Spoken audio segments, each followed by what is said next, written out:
Meni qalbimni yoritdilar, ma'rifat bilan boyitdilar, o'zligimni tanitdilar.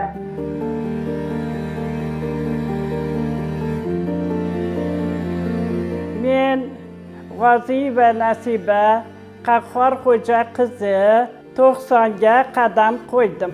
Allohning inoyati va yurtboshimizning qariyalarga ko'rsatayotgan lutfi bilan Imom Buxoriy nomidagi Toshkent Islom instituti tajvid va Qur'on kursiga o'qishga kirdim va tahsil olayapman.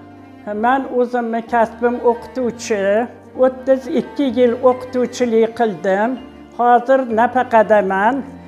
Endi men Qur'on kursini tinglovchisi sifatida shu yerdagi sharoitlarni ko'rib, yurtimizni boshlig'i prezidentimiz Shavkat Miromonovichga, muftiyimiz Nuriddin hoji va ularning hamma yordamchilariga o'zimni nomimdan tashakkur izhor etaman.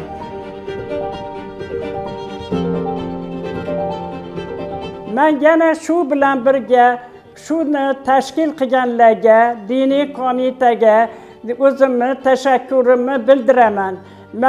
Men o'qituvchi bo'lib ishlagan bo'lsam, bunaqa sharoit yo'q edi. Juda sharoiti yaxshi.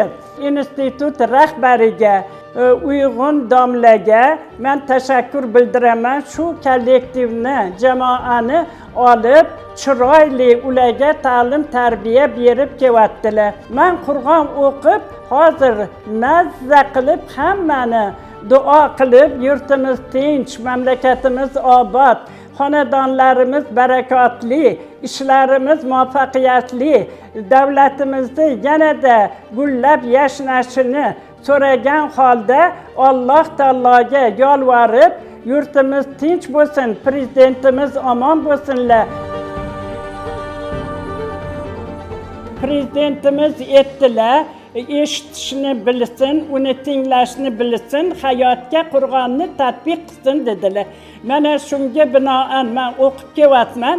Qolganlarni hammasini mana shu imkoniyati bor bo'lsa, harakat qiladigan bo'lsa, albatta u orzusiga erishadi.